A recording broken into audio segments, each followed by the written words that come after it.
9:41, sigues en el mostrador en La Clave y esta hora ya avanzamos hacia un tema de vanguardia profundamente tecnológica o tecnología muy de vanguardia más bien. Starlink es un ambicioso proyecto de internet satelital que envía señal a prácticamente todos los rincones del mundo y Chile va a jugar un rol importante en sus pruebas en el sur del mundo. La iniciativa, liderada por el carismático empresario sudafricano Elon Musk, implica test de conectividad en escuelas de localidades aisladas en las regiones de Coquimbo y Los Lagos. Para conocer parte de su impacto, el funcionamiento y más, le damos la bienvenida a este mostrador en La Clave a Luciano Ahumada, director de la Escuela de Informática y Telecomunicaciones de la Universidad Diego Portales. Muy bienvenido, Luciano. A ver cómo nos ayudas a entender todas estas tecnologías. Hola, buenos días, ¿cómo están? Muy buenos días, Luciano Ahumada. Oye, esto de Starlink está en etapa beta, ya está funcionando en algunos lugares del mundo y faltan otros.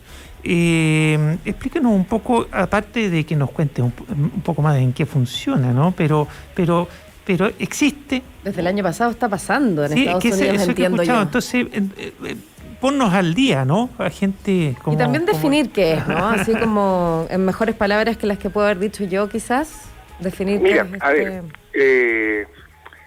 imaginémonos que el planeta, ¿cierto? Que tenemos toda la Tierra cubierta con una malla, ¿ya? Y una malla que se cruza, así como las mallas de naranja, que tienen como hilos que se van cruzando.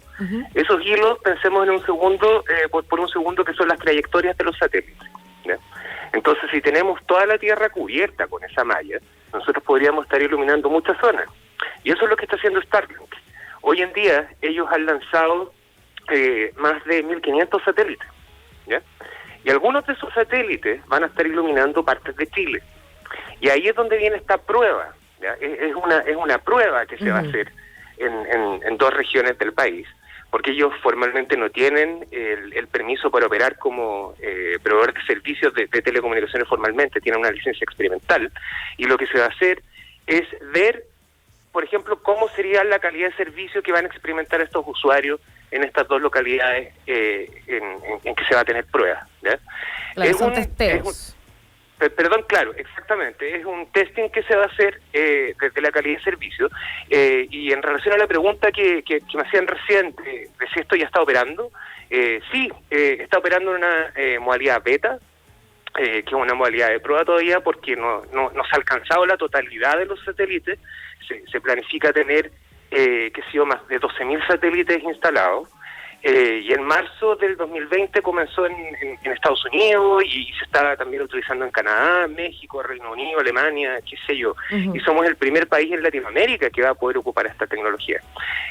Básicamente lo que nosotros tenemos es una antena que a nosotros nos llega un kit. O sea, si ustedes quieren participar en el beta, en la medida que estén dentro de la zona de cobertura, en un tiempo próximo, ustedes se meten a la página de Starlink, pueden ordenar un kit, y es de autoinstalación, que eso es súper interesante, porque no requiere de que exista personal que vaya a tu residencia, a tu casa, para poder instalarlo. Entonces tú instalas súper importante, sobre todo en localidades aisladas. Entonces tú tienes dos opciones: por instalarla, por ejemplo, en el techo, donde tienes que pedir los cositos para poder instalarlo en el techo, o si no te llega un mástil para poder instalarlo en el piso, ¿ya? Y la condición está en que tú tienes que tener visión clara del cielo, porque es una conexión por satélite. Entonces se habla que tú tienes que tener 100 grados de visión limpia, y es como si uno mirara al cielo y uno no tuviera un edificio encima, ¿sí? Entonces es una solución que está pensada sobre todo para zonas rurales. Podría tener algunos problemas en zonas urbanas, por ejemplo, donde tenemos muchos edificios que no podríamos tener visión directa del cielo, ¿cierto?, a esta altura. Y es un tema súper interesante porque va a permitir, en una fase ya totalmente instalada, proveer, y esa es como la promesa de Elon Musk, una alternativa competitiva en términos del costo para zonas de difícil acceso. Y todo lo que nosotros tenemos en Chile, hartas zonas de difícil acceso, que típicamente se les llama zonas rezagadas, ¿no? Donde tenemos una conexión que no es de la mejor, o simplemente no tenemos conexión. Pensaba, por ejemplo, en Rapa Nui, es un lugar donde podría ser perfecto utilizar, ¿no? Exactamente, en Rapa Nui hay planes especiales que tienen los distintos operadores, pero este tipo de soluciones a ti te podría ofrecer hasta da una velocidad de transferencia mucho mayor, ¿ya? Pensemos que llegar a 150 megabits por segundo no es simple, y Starlink lo que promete en una primera fase es llegar hasta 150 megabits por segundo, que es harto, ¿ya? Y con una latencia bastante razonable para hacer una comunicación satelital. Son satélites de baja órbita, entonces eso te permite poder alumbrar con más velocidad, en términos súper simples, ¿cierto?, a los distintos usuarios, pero está en una fase beta, todavía falta para que sea un modelo de negocio claro. No tenemos claridad, por ejemplo, en relación a cuál sería el costo eso te iba a preguntar en Chile. también.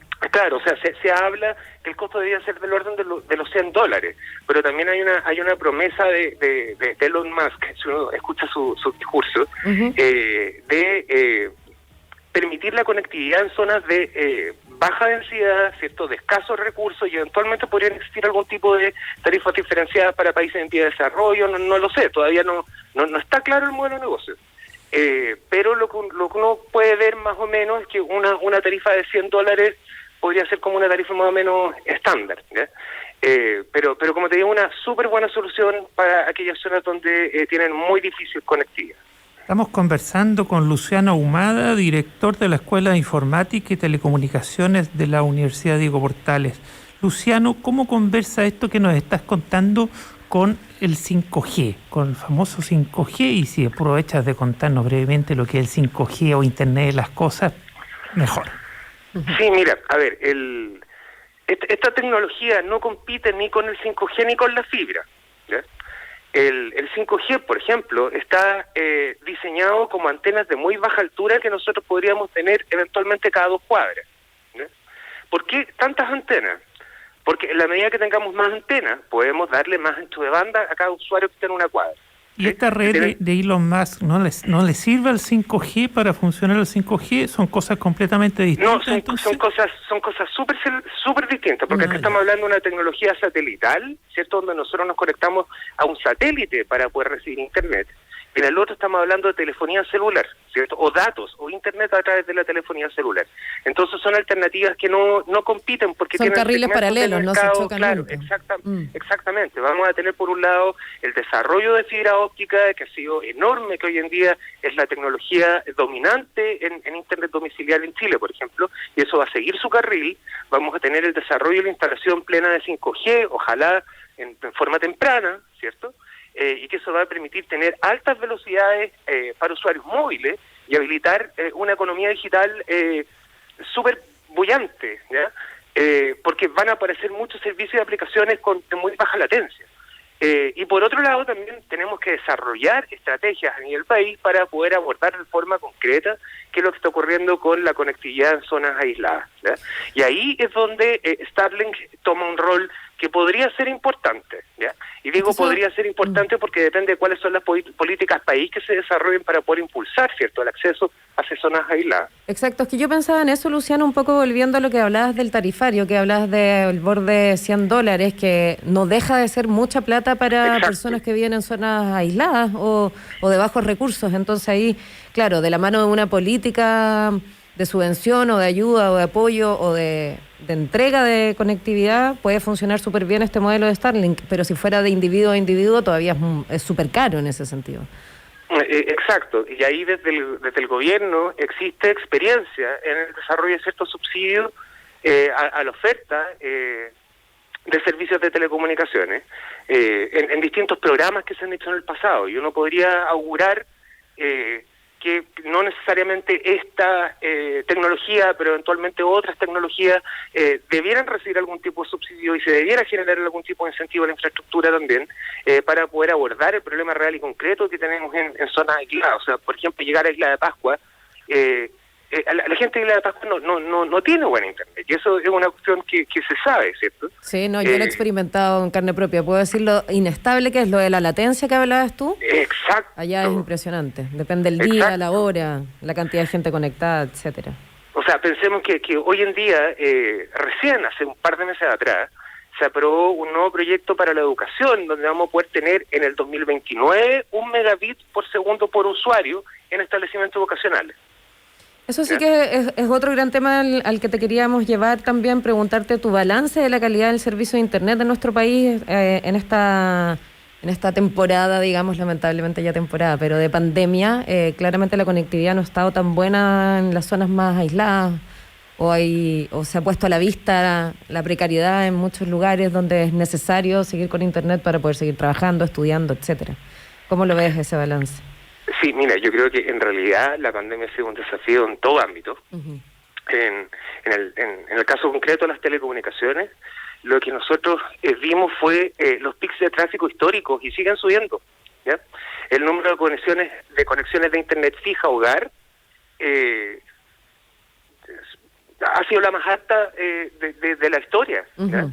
Porque la gente migró a trabajar desde su casa. Entonces, las redes estaban diseñadas para operar en base a cierta demanda, cierta carga, y esa carga se excedió porque nosotros dejamos de salir de la casa, ¿cierto? Exacto. Y ahí entonces empezaron a aparecer nodos congestionados, empresas con muchísimos reclamos, pero todo eso ha ido mejorando de a poco, ¿ya? Uh-huh. Las redes se han ido adaptando también a este nuevo perfil de tráfico o perfil de usuario que nosotros tenemos en cada una de las residencias. Buen punto, porque el perfil de usuario ha cambiado radicalmente, digamos, Por supuesto, o sea, pensemos que el tráfico, insisto, ha subido, pero enormemente. En el último informe de la Subtel, por ejemplo, se ve que en diciembre del 2019 el tráfico promedio por usuario era de 289 gigas en una conexión fija al mes, ¿ya? Uh-huh. Y ahora estamos del orden de 462 gigas en marzo del 2021. O sea, es un aumento en términos del consumo de Internet hogar enorme, y las redes obviamente se tienen que ir adecuando, por eso experimentamos nodos congestionados y qué sé yo, y de a poco se ha ido ya como estabilizando. Ahora, lo interesante es que hace un par de años atrás salió una ley de calidad de servicio en Internet, en términos bien simplecitos, ¿ya? Uh-huh. Donde ahora nosotros vamos a poder hacer valer la calidad de servicio, porque van a existir entes externos que van a estar mirando y midiendo la calidad de servicio en cada uno de nuestros hogares, ¿sí? O sea, cada usuario puede manifestarse ahí, dices tú. Por supuesto, uh-huh. Porque hoy en día si te venden un plan, por ejemplo, uno de los problemas del programa Chile Comunicado que años atrás salió, es que te ofrecía un plan de 1 megabit por segundo, y que 1 megabit por segundo es súper lento, pero en realidad eso era como el ideal, ¿cierto?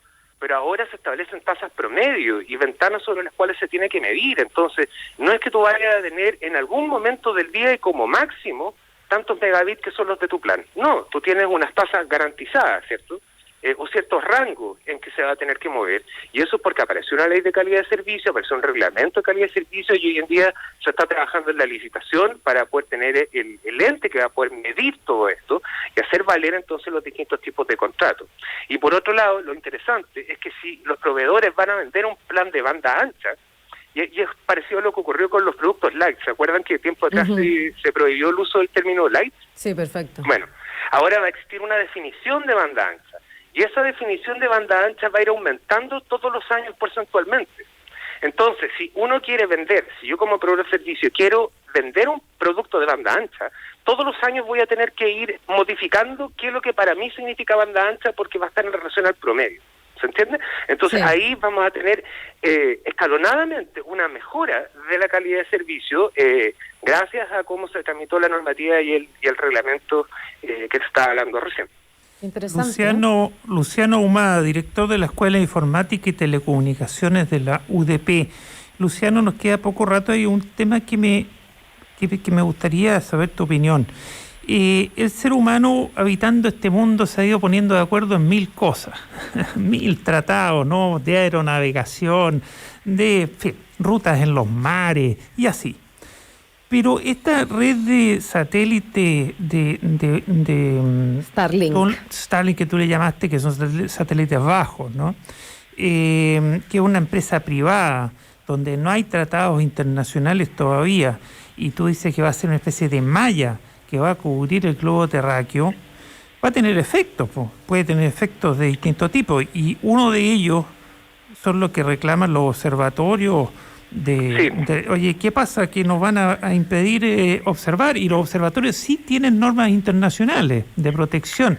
Entonces, ¿Esto es como la ley de la selva o no? ¿O está regulado por alguien? ¿Realmente vamos a estar más favorecidos que desfavorecidos? Porque si es que se perjudican actividades fundamentales como la investigación astronómica, ¿cuál es tu imagen o perspectiva o posición? ¿Tanto se va a tapar la observación espacial? Digamos? Entre otros posibles perjuicios, claro. digamos. ¿Qué otros perjuicios pudieran haber? Hay que tener en cuenta que no es la primera red de satélite o la primera malla, ¿cierto?, que hablábamos recién, que va cubriendo la Tierra, ¿ya? Iridium, por ejemplo, es un proyecto que salió de telefonía satelital hace muchos años atrás y que también tiene cubierta la Tierra a otra altura, ¿cierto? Uh-huh. Y así también cuando estamos viendo televisión satelital, también son satélites que están incluso en una órbita más alta para que con menos satélites puedan cubrir toda la Tierra, ¿ya? Entonces el fenómeno de enmallar la Tierra con satélites no es algo nuevo, ¿ya? La diferencia está en que estos satélites están un poquito más abajo, están más abajo, y desde ahí entonces podemos tener mejor calidad de servicio en la conexión. Hay un tema con la observación astronómica porque estos satélites son muy brillantes, entonces Starlink, por ejemplo, se comprometió a poder oscurecerlos un poco, uh-huh, ¿cierto? Entonces, sobre todo brillan cuando están en la trayectoria. No sé si han visto algunos videos de cómo se lanzan como en cadenas de 60, que es como si uno viera el carruaje del viejito Pascuero. Tal cual. Queda como el viejito Pascuero con todos los uy, se me olvidó el nombre. El trineo. El trineo con todos los animalitos detrás. El nombre de los animalitos sí que no me acuerdo. No, pero por favor, ahora a mí también me pasó, pero claro. Los renos. Los renos, exactamente, los renos. Que viene con todos los renos por detrás y con los regalos, qué sé yo. Se ve como esa cadena y ahí brilla mucho, ¿cierto? Pero eso es el tránsito mientras alcanzan su órbita ya final y ahí ya empiezan a brillar menos.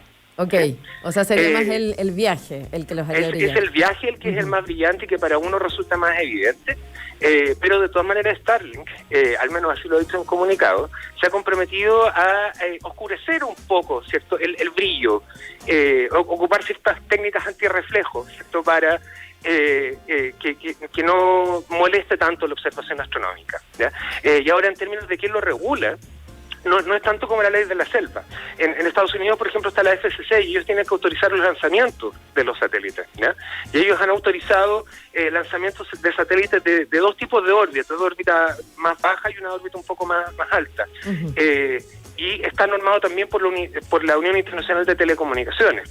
Perfecto. Y desde ahí entonces aparece exactamente, uh-huh. No es que todo el mundo pueda mandar un satélite a la órbita, eso no, sería absurdo, ¿ya? Pero yo que pensaba hacerlo. Claro, pero sí la tasa, el revenue que se espera de esta iniciativa de Elon Musk es súper interesante en términos económicos, y por lo mismo Amazon, por ejemplo, está diseñando cuál podría ser también su red, ¿cierto? Uh-huh. De estos como routers satelitales, porque al final son routers, porque uno se conecta al satélite, del satélite se conecta a una base, son como repetidores, como que yo tuviera un punto wifi pero satelital punto arriba. Perfecto. Entonces hay otras empresas que también están explorando esta misma alternativa. Interesante, pero ahí está el tema de lo público y lo privado, y el cuidar en lo público para todos, y que, en fin, hay un temazo ahí que vamos a dejar pendiente. Vamos a dejar pendiente porque ya son las 9:59 y es momento de despedir esta sesión del Mostrador en la Clave. Muchas gracias, Luciano Ahumada, por esta conversación. Que tengas una muy buena mañana. Gracias a ustedes. Chao. Muy buen día, Luciano Ahumada. Y muy buen día para todas, para todos, para ti, Federico, y para quienes nos escuchan a través de las distintas señales en la 92.9, el mostrador.cl y radiolaclave.cl. Quédense ahí, que en minutos comienza Combinación Clave con Fernando Paulsen.